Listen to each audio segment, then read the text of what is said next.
from somebody. Oh, there it goes. Hey, good afternoon, gentlemen. Happy Sabbath.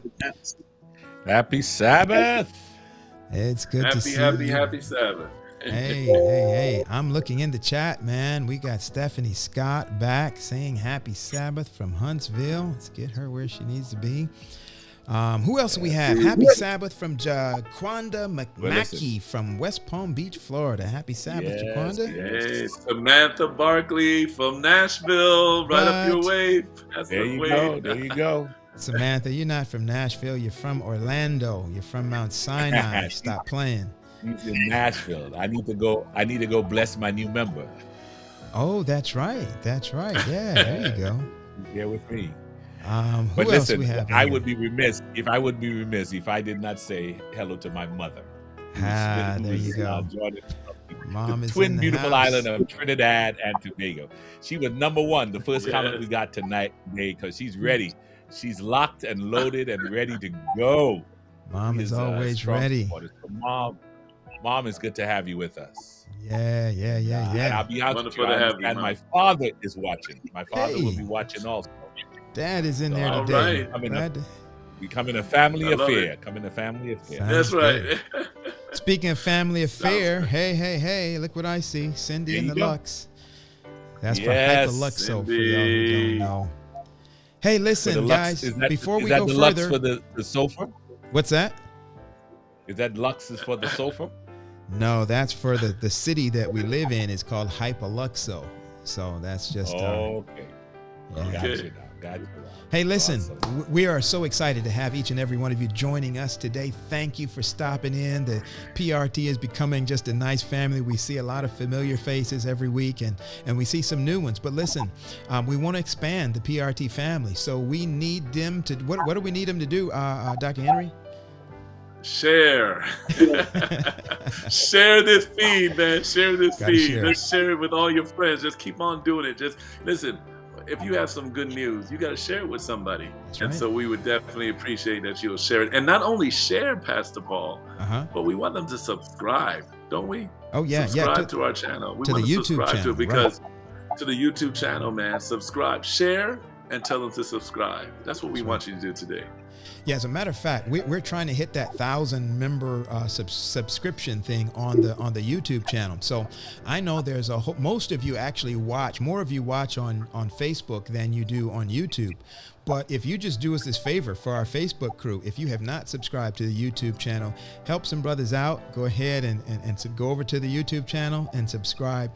That's going to go a long way to helping more people on YouTube, the algorithm, this show up in other people's feeds. Hey, I see somebody in here. I see Kay Williams, who is joining us today all the way from Bermuda. Glad to have you with us, Kay. Andrew Brown from Berrien Springs. That's my cousin. Good to see Andy in the house today.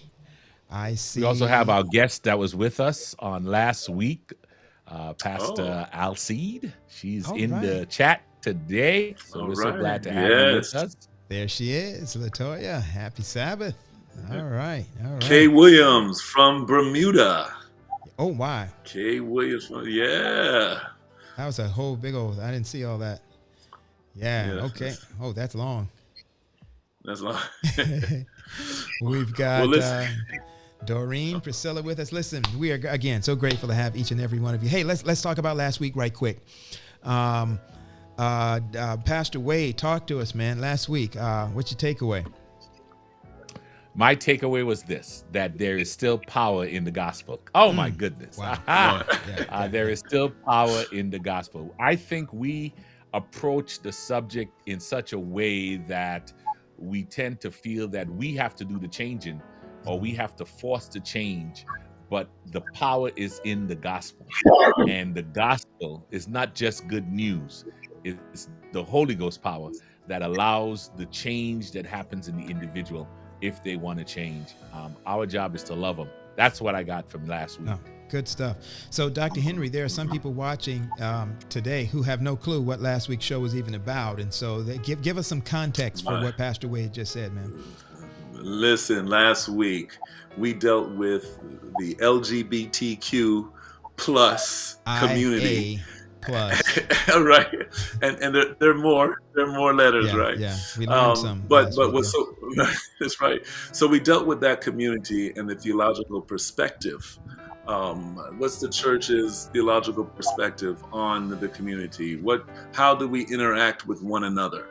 And so that's what we went into with last week. And I'm telling you, last week was great. I mean, last week we had Michael Carducci.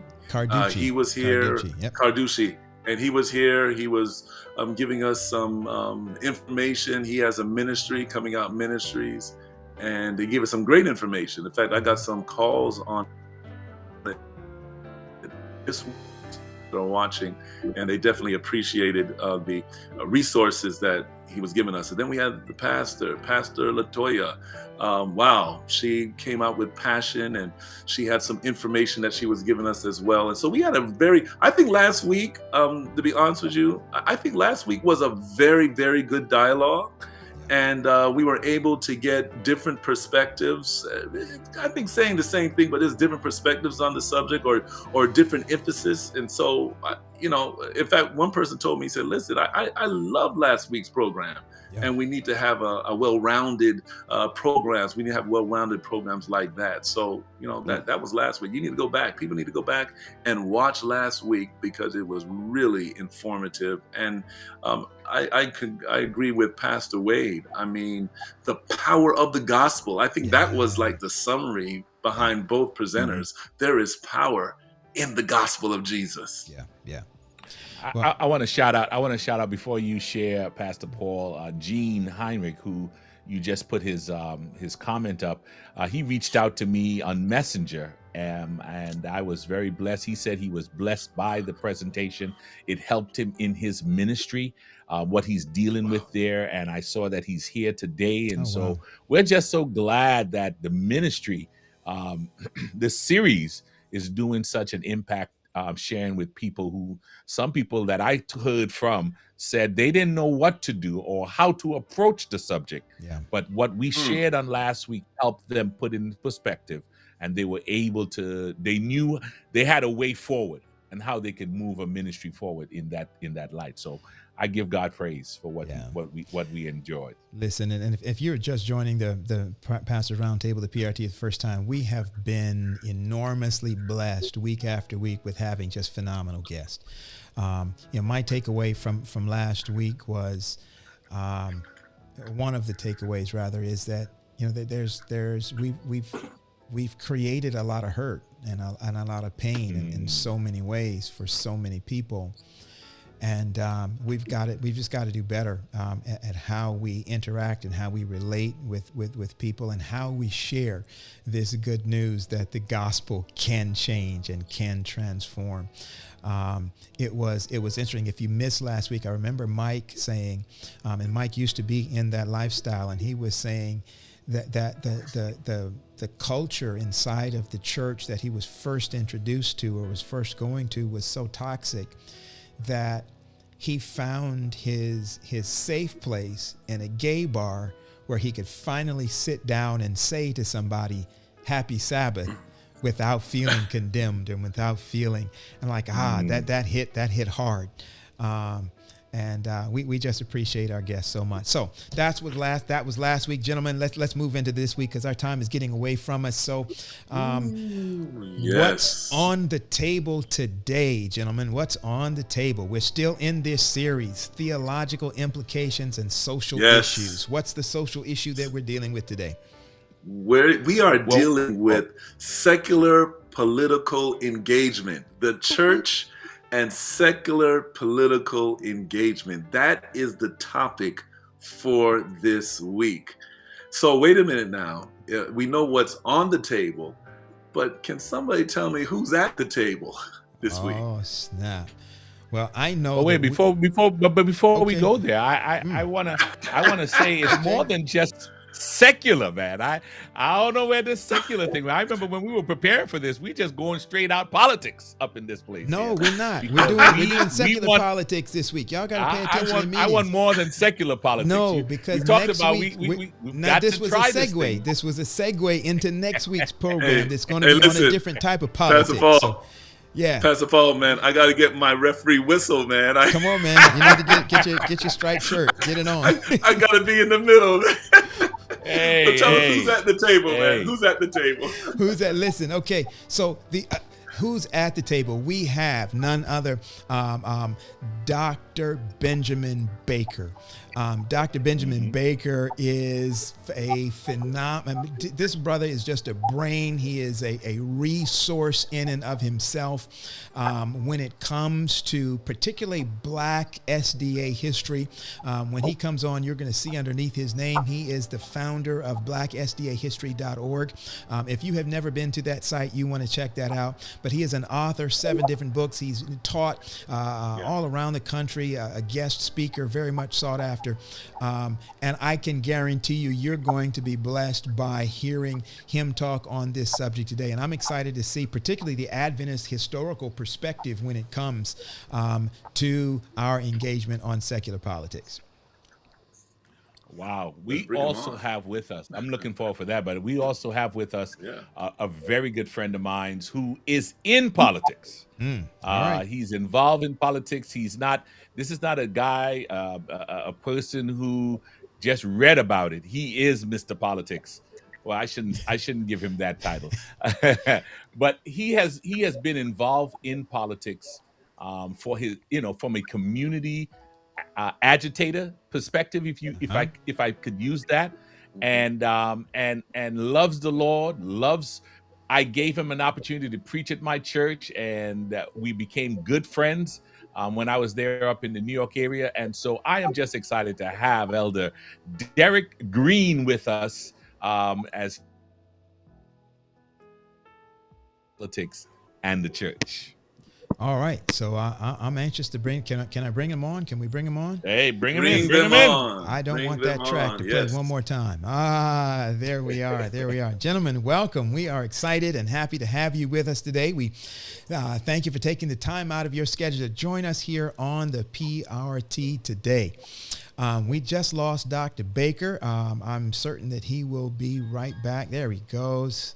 But listen, we did not read and give our audience your entire bio. Elder Green, Dr. Baker, we didn't tell them everything about you guys. So we're going to start with a word of prayer. And as soon as we finish prayer, we're going to give you an opportunity to greet our audience, just to share with them anything that you'd like them to know about where you are, what you're doing, what's going on in your sphere at this time. So, Dr. Henry, would you open us up with a word of prayer, Doc?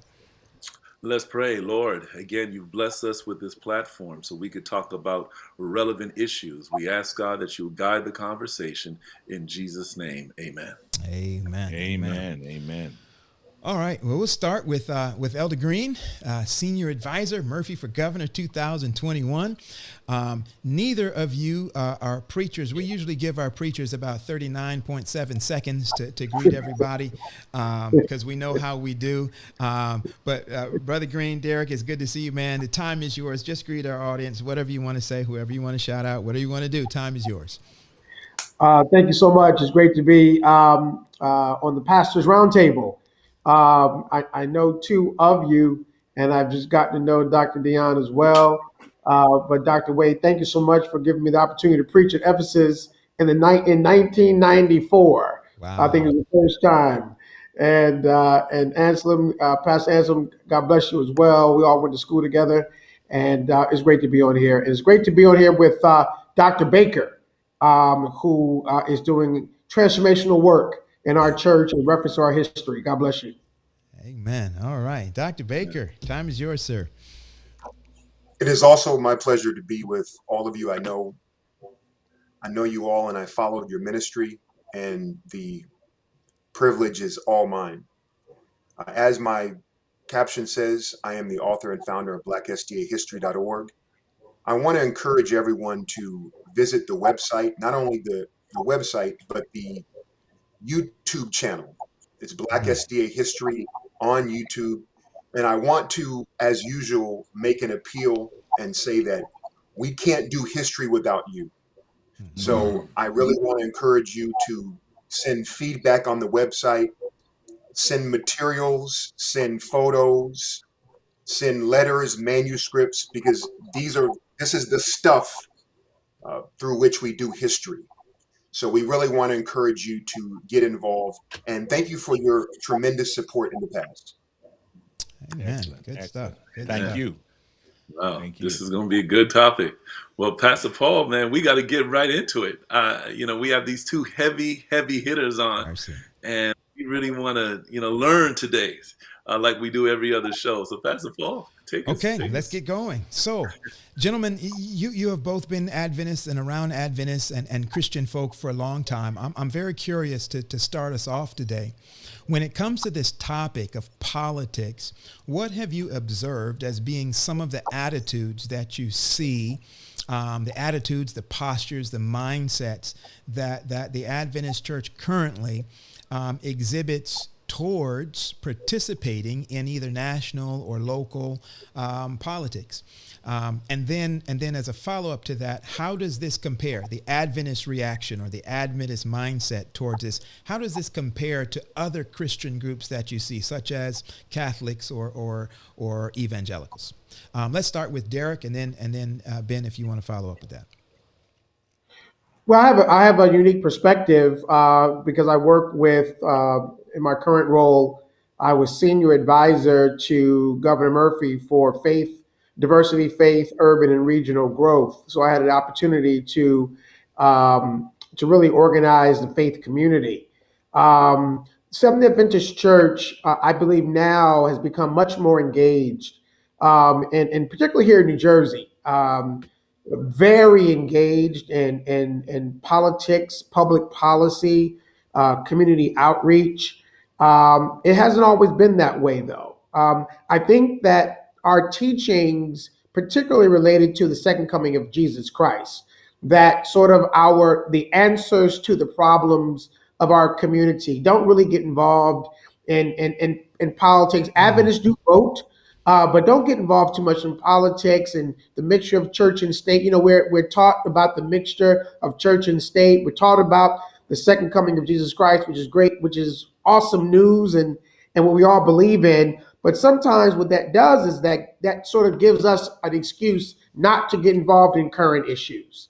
And I've seen that. But I think that world is changing. It's changing a lot as people get more aware about what's happening in our community and the direct relationship between the political environment and what's happening in our community.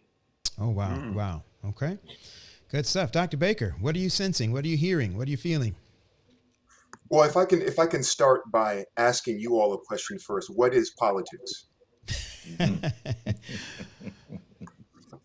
So I think either one of you guys want to take a stab at it, or you want me to go?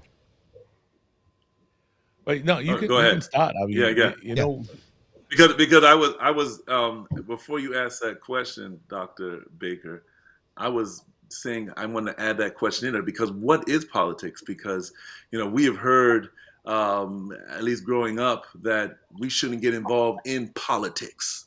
But then I look at the Bible and I see Daniel and I see Joseph and so I'm kind of confused here. What is politics then? We see people getting involved in this nature, this work, and yet we say we shouldn't get involved in it. And then I like what Elder Green mentioned. We voted, we've done some voting, but we weren't really involved as much as we are now. So the difference between politics, voting, what part does voting play in politics? And even, I know this is not a show for the church, but there's politics in the church. So are there good politics, bad politics, or should we just get away from this word, period? Mm-hmm.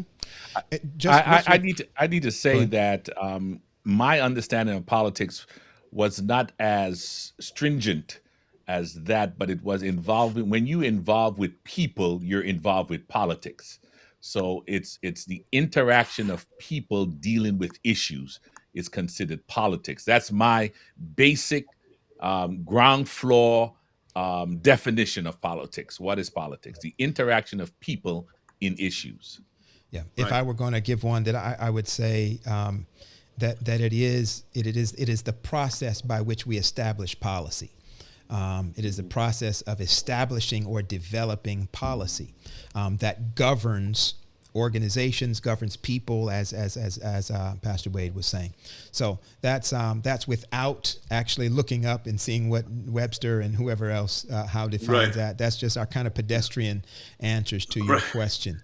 And now, Mr. Guest, we're going to put the question back to you, sir. Let me just say this. I would just say it's the way people live. Some mechanism, concepts on how people live, and that's politics to me in just simple terms for me. Yeah, if I can get a little bit philosophical, the Western mindset has often been criticized for setting up false dichotomies. There is the religious, there's the secular, there is the political, and whatever the inverse of that would be, when in reality these bifurcations are all a chimera. They're all artificial because they simply do not exist. I think that everything is political. Come on. Every single thing that we do is an act of politics. So when we talk about the church not being engaged in politics, if we mean, let's say, electoral politics, I think that even then not being engaged is being engaged in politics. Wow. And so I think that everything would be political. So if you ask how the church has been involved in politics, I mean, I could give a stock answer. Let's say that we've been very narcissistic in our political involvement, because we get very involved when it has to do with, let's say, church and state, or issues that we think affect us. And we could, if we wanted to, we could characterize it by saying that we tend to stay out when we consider something to be not directly pertaining to us. But I've always said that throughout Adventist history, there is let's say, a sub-thread, and that is the Black Adventist Church, which has never had the luxury of not being involved in politics. What? I think Blacks have always been communal and involved in their communities because politics, quote unquote, affects them so closely in their communities. And so if you look at the history of Black Adventism, we've always had political mobilization in our churches. We've always been involved in employing people in our churches. We've always been involved in lobbying candidates for certain community, let's say, benefits in our churches. We have been involved in protesting, definitely in our churches. We have been involved in community outreach and philanthropy in our churches, zoning laws, where streets are placed, you name it, the Black Adventist Church has been involved in. Now, there has often been, I'm thinking especially in the 50s, 60s, and 70s, a word from on high, and I'm speaking of, let's say, the white administrators of the General Conference, to encourage us to not get involved in politics. But there has always been a subversive element, let's say in the 1960s, when Oakwood College students were told, you are forbidden to be involved in protests. But inevitably, there have always been, I mean, and this is the consistent eyewitness testimony of Black Adventists. We've always been involved. If it's one-off, if it's individuals, if it's individual ministers, if it's churches, we've always been involved. And then you see things like Oakwood College inviting Martin Luther King Jr. to come speak there when nowhere else in Huntsville would have him. Wow. So the church, from on high, are forbidding us to get involved in the civil rights, but we have Martin Luther King Jr. speaking at Oakwood.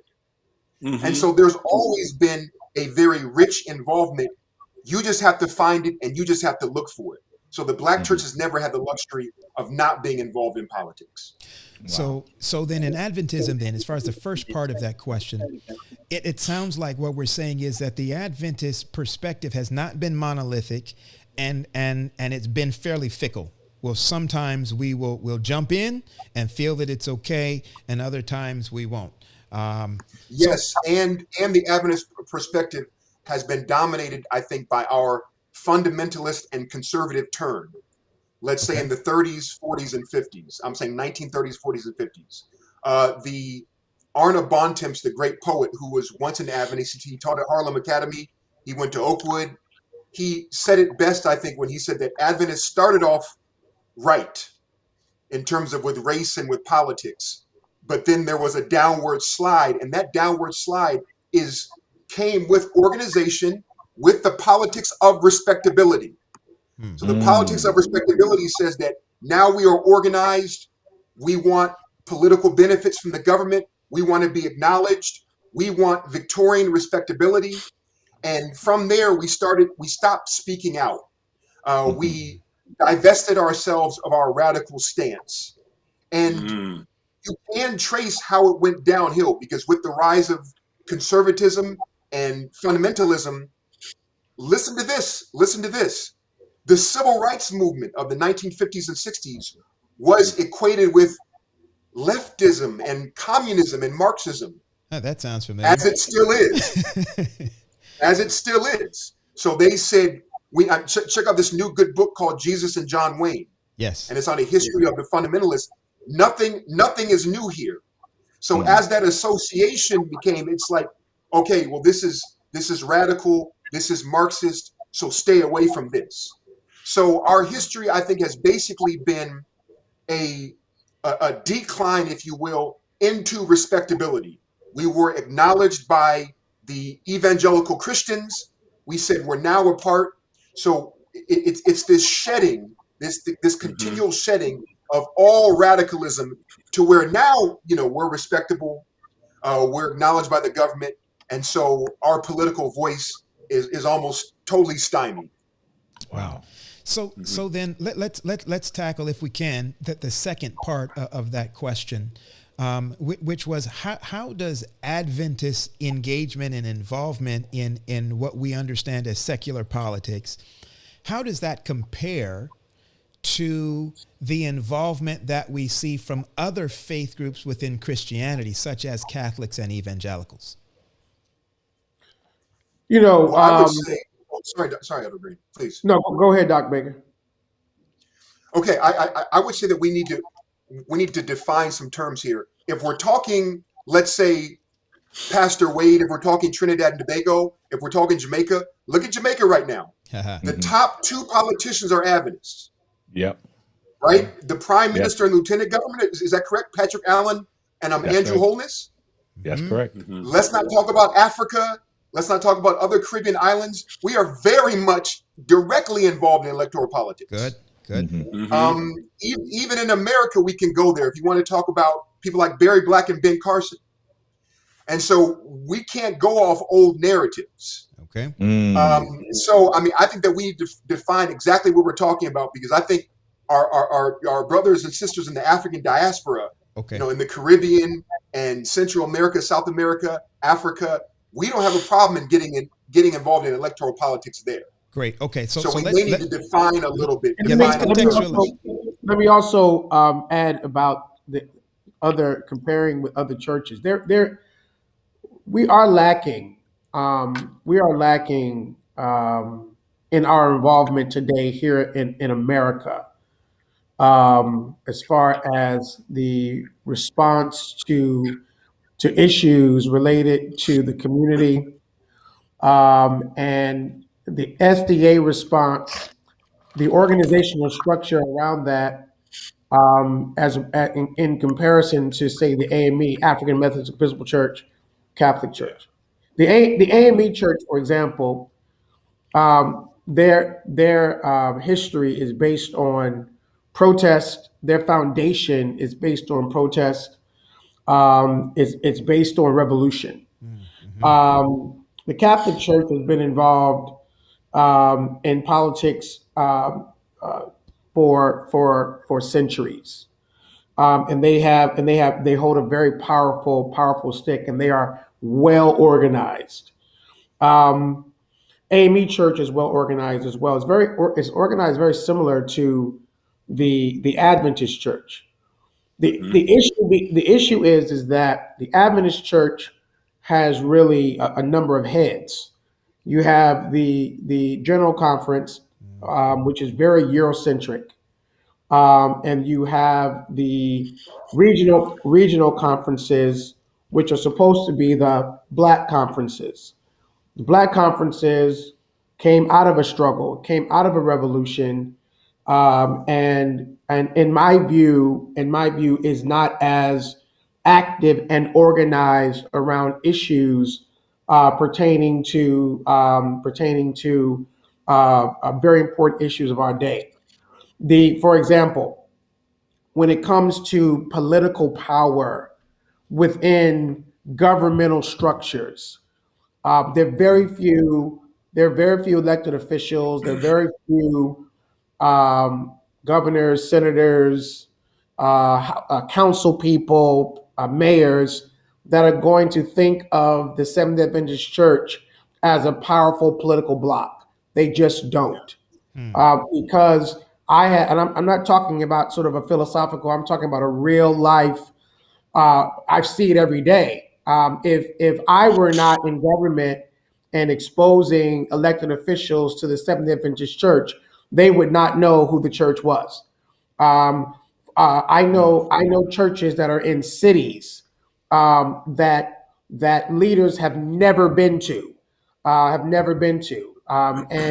it is often. But if you talk about the Catholic Church, the archbishop or the cardinal, all of the elected officials go and talk to them. Catholic Charities is a very powerful organization that gets millions of dollars of funding. I mean, from every state that they are in. The AME Church, governors and senators and mayors and council people go talk to the bishop. But as far as the Adventist Church is concerned, Wow. the way that we are organized, a lot of people don't know who we are, and B, they really don't have a connection. All they know is that we go to church on Saturday.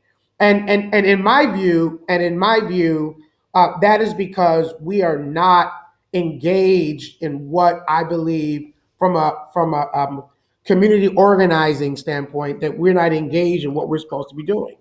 Our schools, our schools Mhm. are some of the greatest schools around, but people don't know about them. Wow. We talk about healthy eating. People care about how their kids are educated. They care about their health. We talk about our health message, but we don't have restaurants. We Mercy. don't have when I want to get a good vegetarian meal, I go to the Black Hebrews. Wow. And so we in Mm. hospitals, in New Jersey, the largest hospital center, the two largest hospital groups are owned by Jews and owned by Catholics. But why not Adventists? Yeah. So some of the three major issues of our day: education, healthcare, two, education and healthcare. I believe we're not taking advantage of. This is what people care about. Okay, Wow. I want to put out there before we go on to the next one why I'm asking this question, particularly the last half of that question. In the last election, last two elections, over 80% of evangelicals voted for Donald Trump. When we look at Christianity and what we understand Christianity is supposed to be and what it's supposed to stand for, family values, morals, all of those things, it was very difficult for the country to reconcile how this very ultra-conservative Christianity gets together and votes for somebody as vulgar and as with the, as a Donald Trump. Now, here's the thing. I don't believe that 82% of evangelicals just independently on their own make a decision that we're going to vote for Donald Trump. There was, and most of us that have watched that, there was very intentional groundwork going on within not just individuals or individual churches, but mainstream evangelical organisms and structures moved intentionally to make that happen. And as I'm comparing and contrasting that to Adventism, we have not taken on that kind of a political engagement and involvement.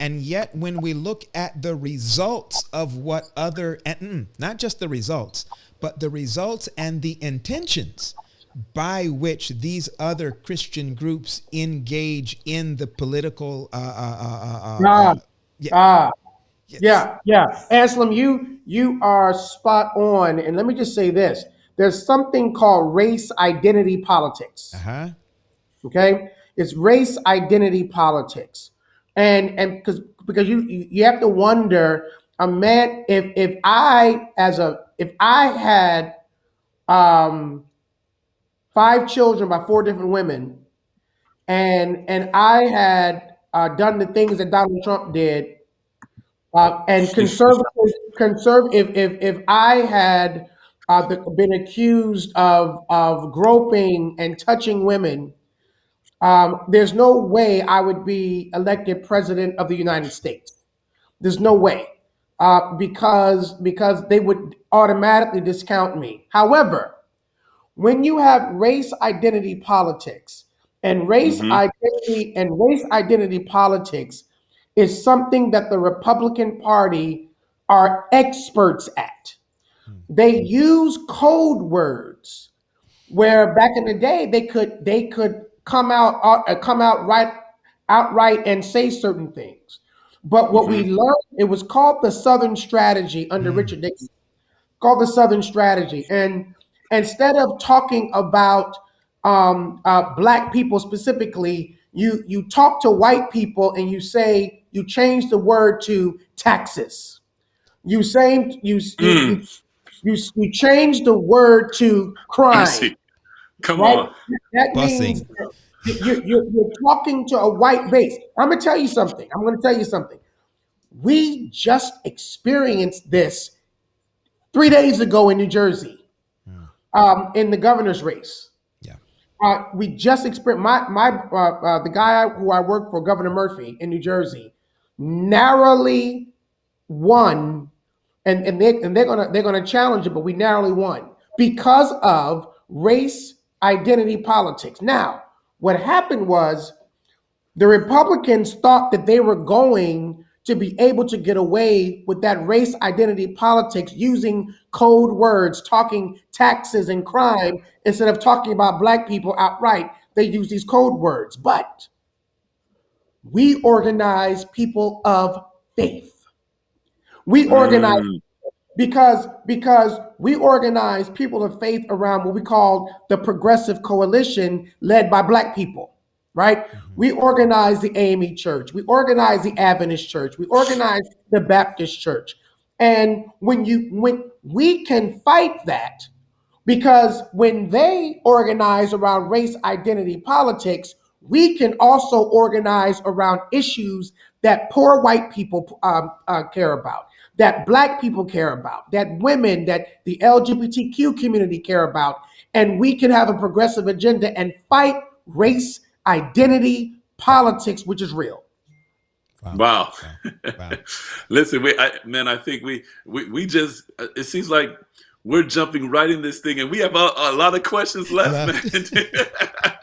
And I like this conversation because it's opening up our eyes to the situation at hand, and that, being involved intimately in politics. I believe we're called to do it because we're called to be a light, right, to the world. And my question is, when I look at the beginnings of Adventism, here in America, and I see people like Ellen White, who was very, very intimately involved, speaking at a Methodist church, right, against this temperate laws, these laws against, alcohol. Have alcohol, and of course the women were really for that, because they saw the tremendous impact that alcohol had on the family. Right, it would break up families. When I looked at it this week, and I was looking at the president of the General Conference, who mentioned that, listen, we gotta vote. He was strong with this. He said, listen, you got to go out, you got to vote. And if you're silent, this is a high crime. in Mercy. heaven. I believe it was Butler that said that, right? So I see the beginning of how we got started and the beginnings of the church. But then I'm reading, when I read the book by Dr. Rock, right, and it's talking about the stance of the church as it relates to societal issues. And he even goes to, what was happening in Germany and how the church was silent against the Holocaust. And I see a change taking place as I'm reading the history. And so my question to you all, and we'll start with Dr. Baker, what caused this change? What theological framework caused this change to now where we see people kind of advocating not to get involved, and we do see some bright spots, but it's here in America. I think you mentioned different countries and how we're really involved, but what caused this? Was there a theological change, or what posture that, in our view of theology, took place where we've kind of changed in a way to avoid being involved intimately in politics? Yes, very good question. Very good question. And if I could just comment on something that Elder Green said I've often grappled with, because as a historian, I have been very envious of the AME Church. Wow. Because their record of activism, radical politics, Yes. even with the Underground Railroad, abolitionism, is stellar. Now, some differences between the Adventist Church and the AME Church, if we can do that. The AME Church was established on protest. That's right. It was established as we refuse to buckle under white supremacy. You know the famous story when Richard Allen and Absalom Jones were praying in the church, and the white folks said, you have to get up. This is in the middle of the church. In the middle of the prayer. The white deacon said, you have to get up and leave and go to the balcony, go to the Negro section. And this is during the prayer. And Absalom Jones said, hey, can you just wait till the prayer is over? And they said, no, you got to get up now. You got to desegregate now. Okay, so of course later the AME Church formed 1814 to 1816 in Philadelphia, and the pastors on the line, check this out. In the original charter of the AME Church, it was almost totally social justice. Yes. Everything. It was about. I mean, look at the original charter. Mercy. You can Google it. It's on. Google deemed it and said this is a historically valuable document, so you can download it for free, the PDF. The historical document, social justice, abolitionism, community uplift, fighting white supremacy, is in the original charter. Yes. Now, what the AME Church would do is that when members come in, they would radicalize them before they baptize them. Okay? So, and I'm saying radicalize in the best way, in the most Christ-like way. So before you join this church, this is our creed. This is what you must agree to.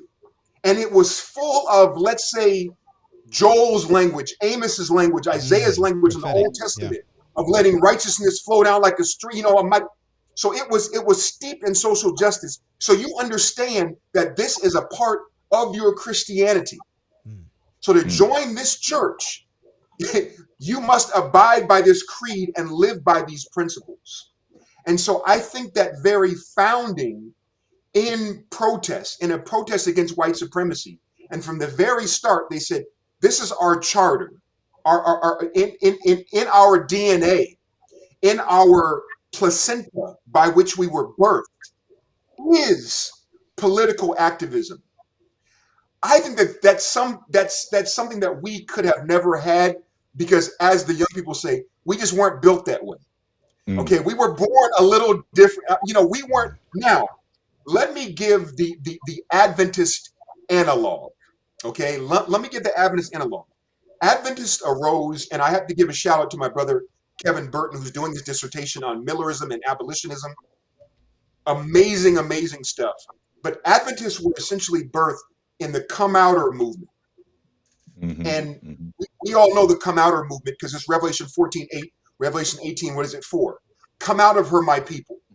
So this is a movement in which all sorts of people in the early 1840s were saying, we are leaving all of these organizations because they are Babylon. And one of the main proofs that they were Babylon is what? Revelation 18, the souls of men. They said any organization that is linked with slavery, we're coming out. Wow. We're coming out of. This is why Adventists were so slow to organize. Only in 1860 did they take the name Seventh-day Adventist. Then in 1863 was their official organization. I theorize because of issues with the war over slavery, which is the Civil War. Okay, we were founded right in the middle of the Civil War. Okay, so the early Adventists were all come-outers, and they said, we have to start our own thing because everything else is Babylon, primarily, first of all, of course, because they rejected the Millerite message, but also because of their ties with slavery. Ellen White would later say, I condemn the South for practicing and perpetrating slavery and the North from greatly profiting from it and acting righteous, acting self-righteous, but being hypocritical to its core. So Adventism really arose from a protest of Babylonian slavery. And they said, we are so scared to reproduce, to be a simulacrum of what we came from, that we're not going to organize because we know the capitulation that is fomented by organizing. So it took them that long to organize. So to answer the good pastor's questions, I would say that our softening, our selling out started with organization. that sounds crazy to say, but that's when it started, because once you organize, things become bureaucratized. Things become standard. I mean, necessarily, things become respectable because, 1863, we need to apply with the government to get pacifist status, in the Civil War. Now, of course, Kevin Burton has debunked that because Kevin Burton has now shown that Adventist young men fought in the Union Army at the same rate as secular young men. Wow. Okay, so we were still fighting. We were still fighting in the Civil War. But in order to register our properties, in order to get tax write-offs with the government, in order for all of these things, we must organize. So with organization comes respectability, comes acceptance, and comes conformity. And that is the beginning of the long Adventist capitulation. Dr. Baker is spot on. And let me just dive a little bit more into that. When our churches were first started, our Black churches, for example, Ephesus in New York, Berean Seventh-day Adventist Church in Atlanta. By the way, the oldest private African-American private school in Atlanta is the Seventh-day Adventist School in Atlanta, GAAA, the oldest. Wow. When Dr. Baker talks about the way that we are organized and the DNA of who we are, that is the issue. We have been fighting racism in our church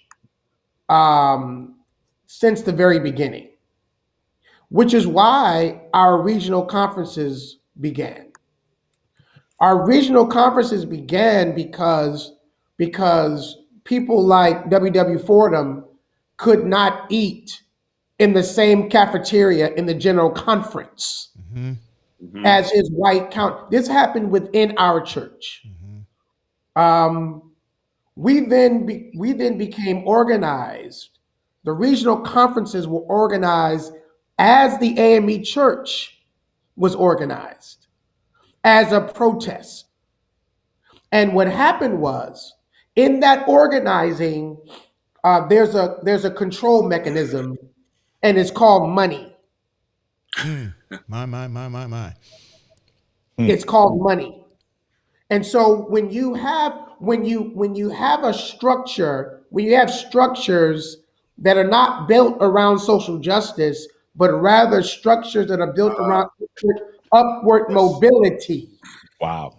So you become a pastor, and then after a certain time, you think, okay, I need to go to the conference because I got to go to the conference because that's upward mobility, and there are only about 10 jobs.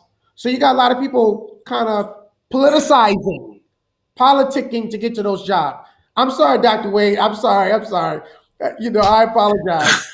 But Hey, forgive me, y'all. But the point is I don't want to not get invited back. But speak the truth. Speak the truth. the whole notion of how we are organized is very important, because you got conferences, you got unions, and then if you really do a great job, or if you really sell out, you can go to the general conference and get a Mercy. a nice little position there, and you'll be good.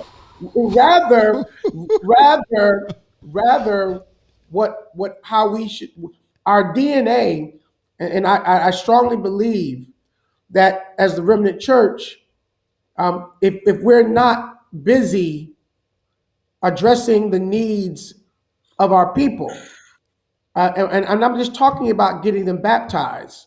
I'm talking about feeding them. Hmm. I'm talking about Mm-hmm. clothing them. I'm talking Mm-hmm. about giving them job training. That's I'm theology. talking. Yes, and if in my view, that's not the focus in our church. It should be more. That's why the Black Lives Matter movement um, is so powerful, and because it's making every organization, every organizational structure rethink, Mm. including our own church. And so I just think that the DNA of those other, even the AME Zion Church, Dr. Baker, the AME Zion Church, which is very similar to the AME Church, they Yeah. look at the name, African Methodist. The word African is first. Our name is Seventh Day Adventist, meaning that our brand is the Sabbath and the second coming. The Sabbath and the second coming. It's not the brand of of culture and race. It's more the brand of what we aspire. And so let me just say one more thing. For example, the way that we talk about the time of trouble is very, I think, culturally and racially biased. And it's also very classist, because when we talk about going to the mountains, how in the world is a single mother of three going to go flee to the mountains that lives in Newark?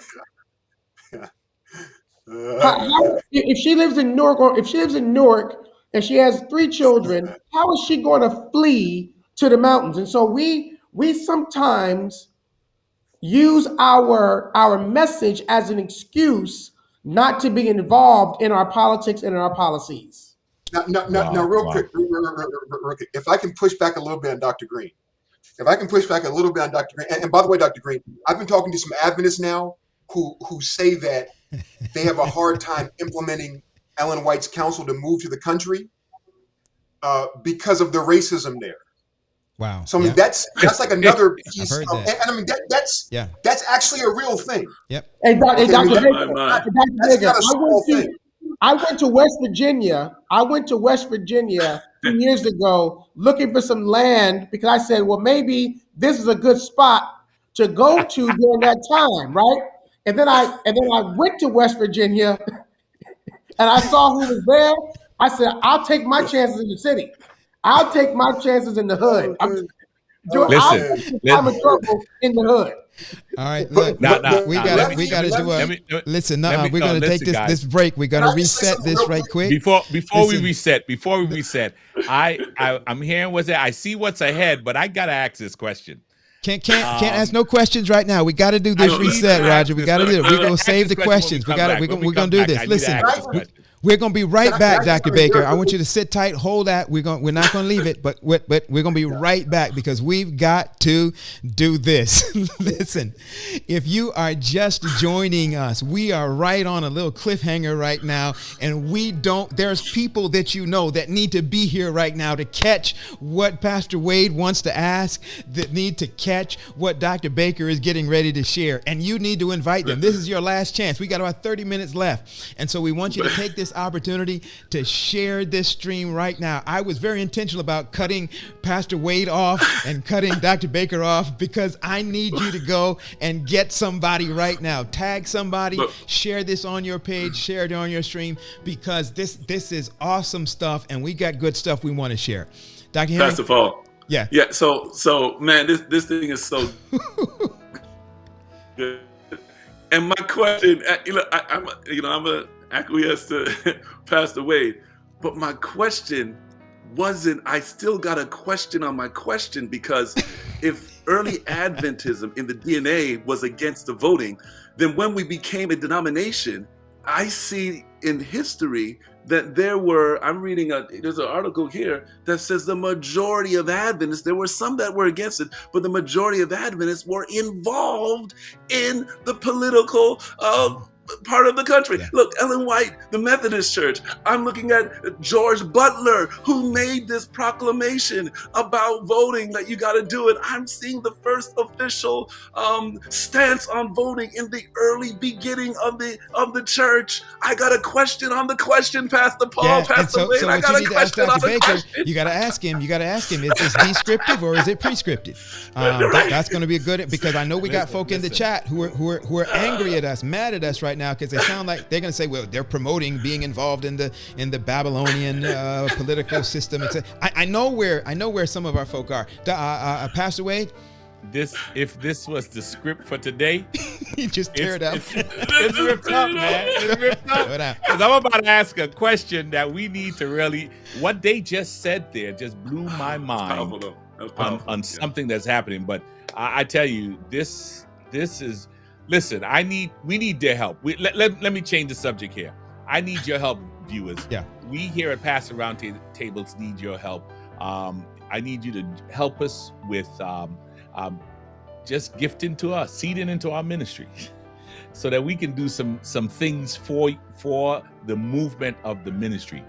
You can connect with us on our website through PayPal, Cash App. You can just send money in. We need your help to finish out this year so that we can continue with the type of programming that you are getting right now, the guests that come, the topics and the things that we need to do to prepare. So we invite you to partner with Pastors Roundtable so that we can continue providing the type of programming that you're excited about, and we are excited about also. Yeah. Hey, and you guys know, in 4 seasons, this is the first time that we have intentionally and actively really solicited any financial assistance. One of the things that we want to do is we want to support Dr. Baker's page, that blackhistorysda.org. That's something that we are going to do with or without your help today, but we would love to have your help. So we're going to ask our crew, our team, to put that up in the chat of how you can support the Pastors Roundtable and get engaged in things like supporting blackhistorysda.org along the way. Listen, thank you so much. Y'all ready? Are we ready? I'm ready. Let's go. Hopefully it's not cold yet. So who's going first? I know you had a follow-up. I'll go first. I'll pass away. I'll try to weave it in if I can. Let's acquiesce to our guest. I'm going to do this before I switch the screen. Dr. Baker was ready. He was on the edge. So I want to let him go first, and then y'all can fight it out who's after that. That's all right. Welcome back, gentlemen. Thank you so much. All right, Dr. Baker. Yes. I just wanted to give Dr. Green some pushback, because he said that AME and AME Zion, they do indeed have African in their name, and they were very intentional about that. And this is really a good debate to have with Black Christians. Are you a Christian first, or are you Black first? Many say that, well, I was born Black, but Christianity is an identity I I accepted, I converted to. Say I was born So again. that's a really good conversation. And I think that that's actually a fruitful conversation. But I believe, Dr. Green, that there is liberation inherent in our name. Okay, consider the seventh-day Sabbath. To stop work was radical. Okay, to not work on a certain day was an act of protest, at least initially when we took the name. In fact, what major problem did early Adventists have with slavery? Black captives could not keep the Sabbath. Wow. Okay, Wow. because the system. So acceptance of the seventh-day Sabbath was seen as a liberating act in and of itself. In fact, listen to E.E. Cleveland. I have the video up on my Black SDA History YouTube. E.E. Cleveland positions the Sabbath as the Sunday sacredness as a tool of white supremacy. Okay? He said, Black people, who got you worshiping on Sunday? He said, we were worshiping on the seventh-day Sabbath. He said, Sunday sacredness is white supremacy. And when you do a theological reading of the book of Daniel, they will think to change times and laws. That passage is an indictment of white supremacy. Okay? Look at it as that. We're kind of looking at it through like let's say a James Cone lens. Okay? Daniel through James Cone's lens. Now, early Adventists had let's say a suite of research. It started with J.N. Andrews. Ellen White picked it up. Other Adventists picked it up. And that is Abyssinia, okay, Ethiopia. They were seventh-day Sabbath keepers. Ellen White says when all of Europe was in darkness, there is an entire African nation that is keeping the seventh-day Sabbath. Now, Yes, I'm sir. starting to theorize Ellen White's conception of Roman supremacy as papal supremacy as white supremacy. So when she talks about Abyssinia and how Rome was trying to cajole and seduce Ethiopia to stop working to stop worshiping on the seventh-day Sabbath and accept the false Sunday, and Abyssinia refused, as we know, it has never been colonized. I want to posit, Dr. Green, that the seventh day in our name is inherently African and inherently liberating. I further want to posit that Blacks have always seen the Advent. The Advent in our name is Adventist. That Blacks have always seen the Advent as a liberating doctrine. Christ would come to remediate what the American political system failed to do for Black people and has never done for Black people. And that is complete freedom with, let's say, justice in his train for the white oppressive system. Adventists and early Millerites, they were always saying, they always had this. And that's one of the things that attracted so many Blacks to Millerism, that when Christ came, he was going to judge, condemn, and place in hell white slave masters and everyone who was aiding and abetting the institution of slavery. Wow. Okay, so we have, Dr. Green, so many Black people, so many woke Black people, so many Black activists embraced the near second coming. Yeah. Sojourner Truth, William Still, the father of Underground Railroad. William Still was a Millerite well into the 1870s until his death. Samuel Ringgold Ward, William Watkins, John W. Lewis, Francis E.W. Harper, all of these Black freedom fighters embraced the second coming. Even Frederick Douglass in My Bondage and My Freedom with the Leonid meteor shower in 1833. He said, when the stars fell, I saw it as a harbinger of the second coming of Christ to come deliver me from this American oppression. And so I'm positing that our name is as liberating as AME and AME Zion. Hold on, Ben.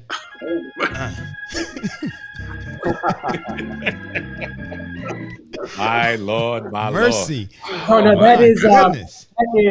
that is Dr. Ben is all evening has been spot on. Wow. And I concur with that. I think the issue that I have is it can be in the name, but if you don't teach it, Right. Yeah. People then don't know. nobody Yeah. knows. Yeah. Yeah. The difference is that the AME Church, AME Zion Church, they teach it. It's a part of their DNA. The African is a part of their DNA. I agree with you about the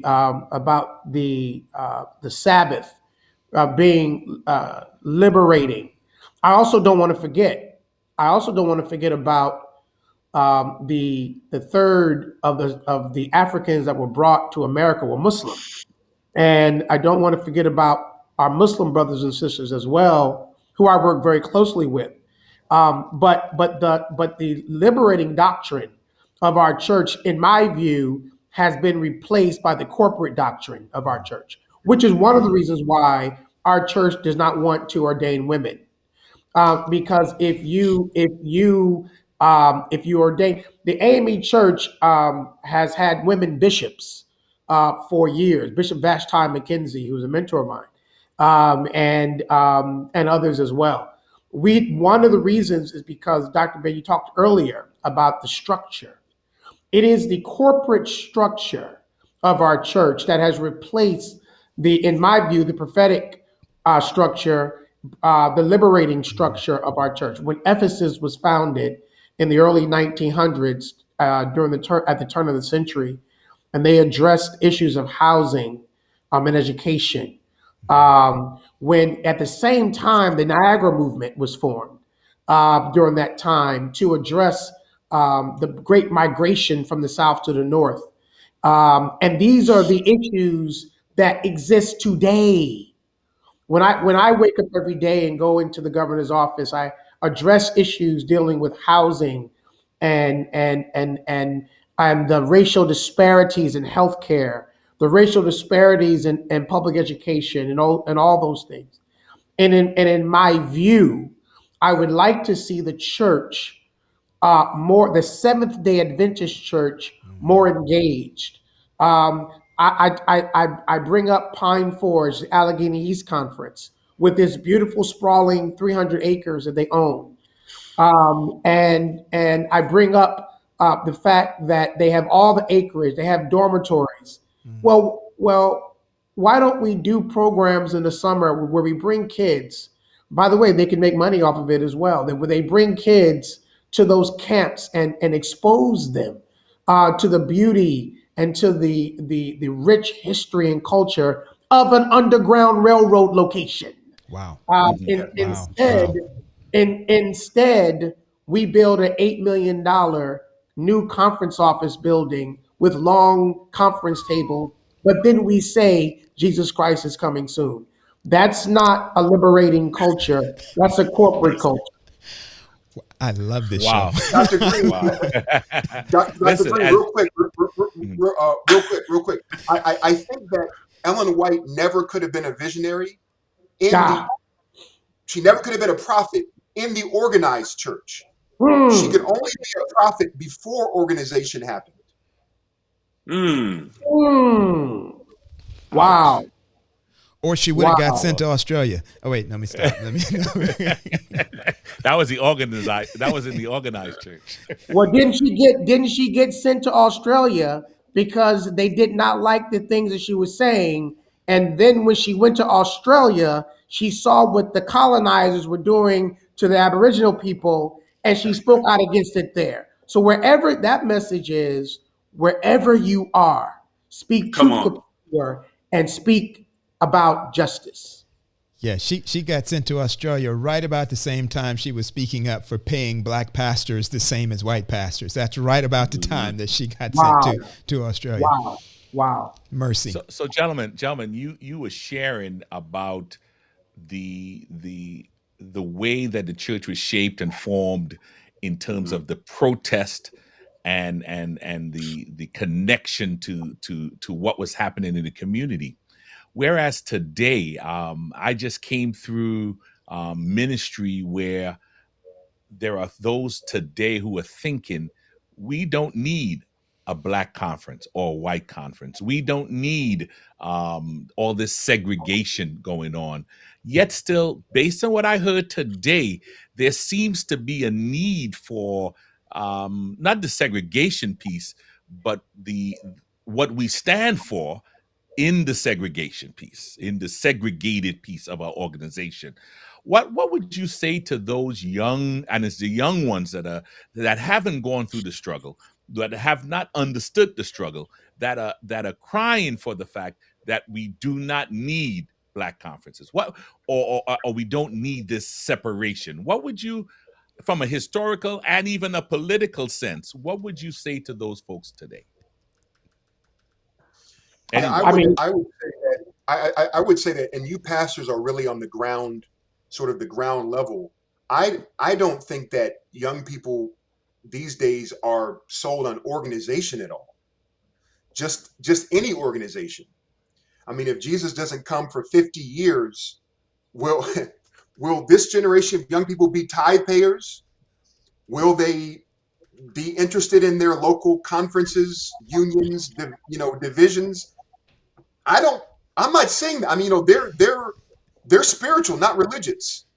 So Mm, I mean, I'm not seeing I'm not seeing them being sold on organization. Period. Hmm. But to answer your question, I think that everything is kind of upside down, and in many ways, it's upside down in a good way, because once again, we have a black NAD president, and what, 4 out of the 9 unions have black presidents. The conference that I'm right next to right now has Pastor Charles Tapp as the president of the conference. And in regional conferences, we have large memberships of Korean and Asians and Hispanics. And in the white conferences, we have a large membership of Caribbean and African Adventists and Hispanics and Asians. So, there is kind of, but never. I will never say that regional conferences should be disbanded. No way. I think that's racist. I'm against that. I'm 100% for regional conferences. I'm a product of regional conferences. I was born in a regional conference. I'm never buying that regional conferences should be dissolved or demolished in any way. No, never. I'm totally against that. I'm always pro regional conferences. So, I mean, that's where I stand. I couldn't agree with Dr. Baker more. Um, let me, but let me also say that regional conferences have a responsibility, and they have a responsibility not to mirror their oppressor, mm, and they have a responsibility to really maximize and understand the times we're living in, and to be relevant. Yes. When my conference is Allegheny East. I live in Jersey, and before that we lived in Maryland. When you have Washington D.C., Baltimore, Chester, Pennsylvania, Wilmington, Delaware, Richmond, Virginia, Newark, New Jersey, Camden, New Jersey, Jersey City, New Jersey, Trenton, New Jersey, all in your conference, you got work to do. You have work to do. And the work is not to plan camp meeting every year. The work is to look at the social and economic conditions of people that you want to baptize, mhm, that you want to save, that you say that you want to save. And if you want to save these individuals, Jesus Christ did not come Jesus Christ healed first. He fed first. By the way, Jesus Christ was very political. Matter of fact, his death, which is the foundation of our salvation, was a political assassination. Jesus the Christ Yes. was a political threat. Wait a minute. It was a political assassination. It was King. It was X. It was that. And when I have a conversation with my Muslim brothers, I always talk about him as that. Okay, well, let's talk about him as a great man. Well, that great man was assassinated, and he was assassinated because he was addressing the least of these, the least of these. And, and don't get me started, Angela, because I preach at Sunday churches a lot. So in my view, and I see Sister Tiffany Llewellyn on the line. She's I call her one of our Harriet Tubmans of our church This because is for Tiffany. she's speaking truth to power. And when we talk about the regional churches, we got work to do in these cities in saving lives. Yeah. We have to save these lives. I work with individuals who the median income in Atlantic City, New Jersey, is $19,000 to $20,000 per year. Wow. For a family, right? That means they're going to need some help. And I want to big up our churches in New Jersey, our SDA churches with Dr. Stoddard and Dr. Johnson and Trey Hayden, Dr. Hayden, and all these folks who are engaged. But in order for us to be relevant, it's not just about organizing at Pine Forge. It's about organizing in our neighborhoods and in our cities. Wow. Perfect. Wow. That's awesome. Well, look, our time is almost gone, and I know that some of the other political type questions. We had a question on here, Dr. Wade or Pastor Wade, about voting, and I think we've already kind of blown that up. Well, I think we talked about it, but I'm thinking now that they have laid a nice foundation. Yeah. The question is now, should we? How involved? Well, no, not even that. Let me just give it from this perspective. Coming from the Caribbean to the United States, going through the process of immigration, becoming a citizen. I remember once I became a citizen, the first thing I did was I exercised my right to vote. I was excited about that. But here is where I kind of ran along the lines that everyone else has been talking about. I jumped into the Democratic Party. I'll say that. But then now that I've been here a while and seen a number of elections and heard the situations, I'm seeing blacks on the Republican side. I'm seeing blacks on Democrat side. I'm seeing blacks as independents. I'm seeing different shades of folks doing all. How vested should we be in the political parties, and what would you how would you address how we supposed to look at voting when these issues are coming up in our communities? Mm-hmm. I would say that number one, you should definitely be involved in political parties and look at each. But moreover, looking at each candidate and what they believe in as well. I'm a Democrat, and I believe in the Democratic Party.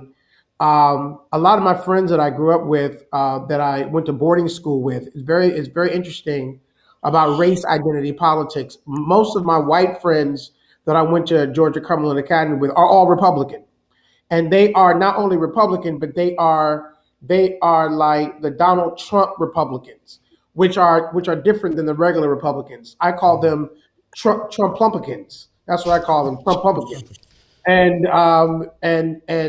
But it is essential that you look at the political parties. The Republican Party, in my view, and I organize against them here in New Jersey because I believe that they are a party that talks to racists.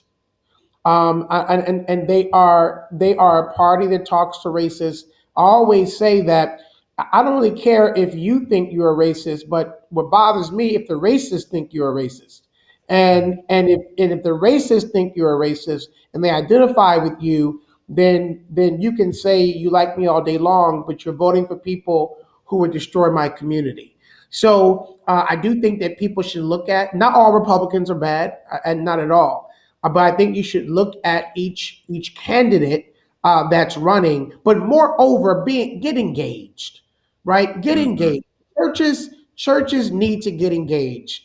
I just ran a program called Souls to the Polls for the election, and we had over 140 churches making phone calls to their members, making sure that I'm talking about to their members, making sure that they are registered and making sure that they are voting. Because our goal was 100% voter participation in our churches. So I think that's the main thing is engagement and making sure that people are registered in your churches, making sure that they hold town hall meetings in the church. These are specific hold town hall meetings. Invite people not just to come to Sabbath school, not just to come to AY, but why don't you have an AY service? I'm sorry, I'm 51, so I called it AY, Anselm. I called it AY. Why don't we have At least you didn't call it MV. yeah, MV, right. Why don't we have a Sabbath MV service on community responsibility, on voting, on Black Lives Matter, on things that will get people engaged? Because at the end of the day, it's about public policy. We talk about the Sunday Blue Law, the National Sunday Blue Law. We all were raised on it. That's a public policy issue. That's good stuff. Yes. And I'm totally with Dr. Green. I want us even to go a step higher because we started this off saying that everything is politics. Everything is politics. The streets you drive on, where your house is, where you work, everything comes down to politics. So I often encourage us to look at our Adventist past. Let's say James Childs. He was a Black Adventist lawyer in Louisville, Kentucky, and he was advocating for Black men who were Me Too'd back then, but on a false basis. They looked funny at a white woman, or that's what the alleged crime was. And he was defending. He was raising money. He was working for single mothers. He was working in connection with Mary Britton, who was immortalized by Paul Laurence Dunbar in a poem to help get rights for women, to help get suffrage rights for Blacks, the literacy laws. He was fighting against neo-slavery in his day, but he actually argued a case before the Supreme Court to desegregate railroads, which was a major form of transportation back then. Okay, this is a Black Adventist who actually argued before the U.S. Supreme Court. Of course, we know about Irene Morgan, 10 years before Rosa Parks. She refused to get up from the bus when the cops came and apprehended her. She actually punched one of the cops in the testicles. Okay, so she is that was her political involvement, let's say. Okay, that was the so Peter in her. She's in jail, and she refuses to pay the fee for not yielding, to the law, what have you. And Thurgood Marshall argues her case. It goes all the way up to the U.S. Supreme Court. It's Irene Morgan versus Virginia, and it actually overturns interstate segregation on interstate public transportation. So I want to encourage Adventists to go beyond voting and start changing laws. Start changing the unjust systems in your community. We are literally reaching for the lowest hanging fruit when we just say, oh, just go and vote, once a year, what have you, once every 4 years. Really mobilize, change laws, change systems. Listen to what Ellen White says. Dear youth, what is the aim and purpose of your life? We often quote Ellen White when she says Jesus was not engaged in politics, but we don't quote this as often. Are you ambitious for education, that you may have a name and position in the world? Have you thoughts that you dare not express, that you may one day stand up on the summit of intellectual greatness, that you may sit in deliberative and legislative councils and help to enact laws for the nation? She says there is nothing wrong in these aspirations.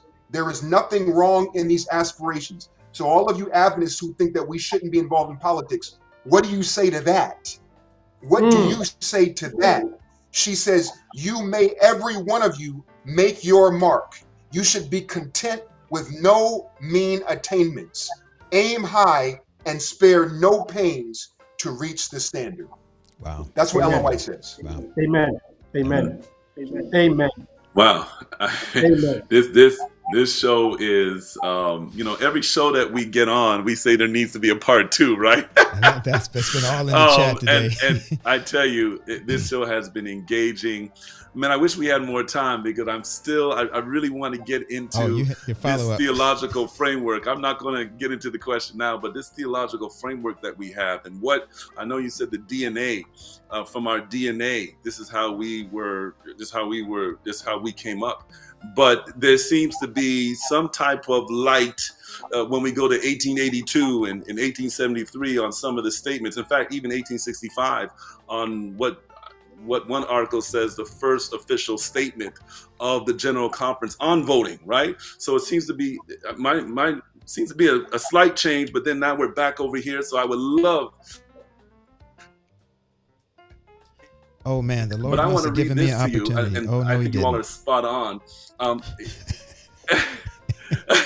We lost you for a second there. No, Doc. I think you all are spot on, man. Oh, you lost me for. Oh, okay. Do you have me now? Yeah, we got you. Oh, okay. Listen, man, I think that is very engaging. This is what I got from some, just research here. It says here, this is the president, George Butler. We hope every Seventh-day Adventist voter in the state will vote for this law, talking about prohibition. And here's the part, and induce others, right? In other words, not just don't vote, but I want you to get others to vote as well, right? What year was that? This was 1882. The president of the General Conference, George Butler, who wrote an article in the Review. Yeah, and And, that's well I before the 1920s. I would have rather him say, let's make sure that Black women and men have the right to vote. Because during that time, women did not have the right to vote. And if you were a Black man, you were most likely lynched, or you had to abide by some Black code that prevented you from voting. Right. And so here's one thing I want to say, and I'm glad he brought it up. It won't take too long. So the question I was going to ask after that question was, do we pick and choose what we want? Because I'm reading again here, the first official statement, and they're saying, listen, we ought not vote to strengthen crimes as intemperance, insurrection, and slavery. We regard as highly criminal in the sight of heaven, right? Mercy. So the question I was going to ask is, do we just pick and choose, right? When we had this certain surge from the administration to, hey, make your vote count. Do we pick and choose? Why didn't we choose this one? And so that's the question I was going to come to you all to give me some enlightenment. Man, Dr. Henry, I am so glad that's the question that you were going to ask, because this is the quote that I was going to read.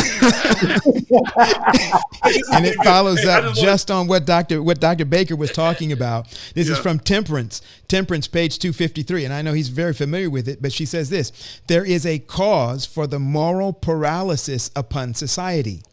Our laws, Dr. Baker was saying we need to change some laws. Our laws sustain an evil which is sapping their very foundations. Many deplore the wrongs which they know exist, but consider themselves free from all responsibility in the matter. This cannot be, she says. Every individual exerts an influence in society. What is that influence? She goes on to say, in our favored land, every voter has some voice in determining what laws shall control the nation. Should not that influence and that vote be cast on the side of temperance and virtue? We don't really have to wrestle and struggle with the question of voting. And to Dr. Baker's point, it's not just voting is the lower end. What about changing the laws? Why? Because we are a people. Our theology teaches us that we are to make lives of the people around us better, both here and now, as we are preparing them for the world to come. And sitting in the seat like a Daniel, like a Esther, like running for office. We need more of our people to run for office so that we can sit at the table and, hey, be at the head of the table, right? So that these laws and these things can be changed. I love it. Wonderful. Wonderful. All right. Roger, what were you going to say? Hey, listen, I'm so full right now. I just don't know what to say. Thank you to our guests for enlightening me today. I was at Ephesus, as Derrik, you shared, learned the history of Ephesus, learned the history of the United Sabbath Keeping Church with J.K. Humphreys and the politicalness behind that. And even as I compare that to what's happening today, my eyes were still open today, Dr. Baker and Dr. Green, on our DNA and why we are so passive when it comes to making an impact on our politics. Good. Amen. All right. Well, listen, you do not want to miss next week. We want to thank our guests so very much. We've had an awesome time today. This has just we've been blessed by this. We've been edified by it. We've been educated by it as well. You guys can read the chat. You see they're asking us to do this again. They want a part 2. We'll talk. We'll see if we can arrange that some kind. We keep saying that, and we haven't done it yet. But we're going.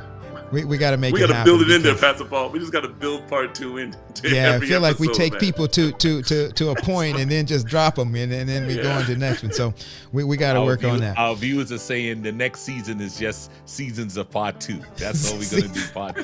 There you go. I like it. But I know our viewers want us to do this. So we're going to ask Dr. Baker, Elder Green, would y'all be willing to come back to continue the conversation?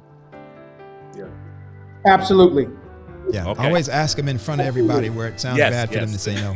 So, and I just want to thank you all for this platform, for this platform that some folks don't want to talk about these tough conversations, and I want to thank Dr. Baker for his brilliance. I learned a lot from him today, and just God bless you. Anytime you want me to come back, I'm here.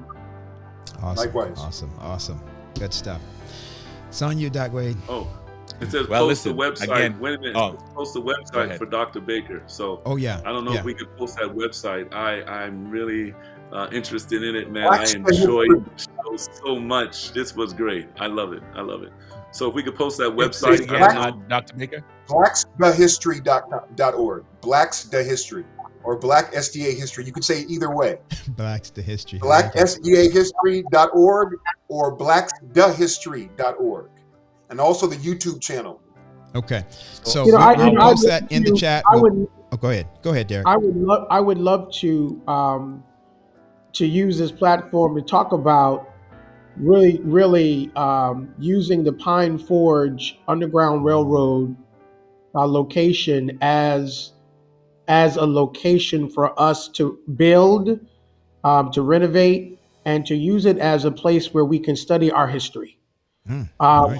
Yes. It would be a great location for people to travel to learn. It's a tourist site, and we're not taking advantage of it. So I have offered that before. I'm offering it again. There's money out there to assist, but we need a place like that to be able to teach our kids. And Dr. Baker, you would be outstanding to take the lead on that. Not only Pine Forge, I also understand that Victory Lake has some roots in the abolitionist history as a site for the Underground Railroad also. So I know Victory Lake is in Northeastern Conference. They're camped there. Pine Forge, and I know there are others around that we can tap into. So yes, that's a good idea. And whatever we can do at the Pastors Roundtable to help with that, we are willing to. Awesome. All right. Dr. Wade is going to send us out, but we just want to invite our guests. Don't leave yet. So just stay put for just a couple minutes after. Remember next week. And we got to talk about next week, Pastor Paul, man. We leave it too quick. Next week. Okay. So we talked about today.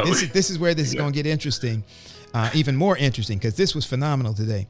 So we talked about, and we set up a thing that everything is political, but we talked about, we set it up as secular politics out in the world, in this, in our government and in our local and federal governments. But we got politics in the church, y'all. That's news fact. Did we? What? Wait, what? Everything is politics. Everything is politics. Next week, we're going to be talking about politics in the church.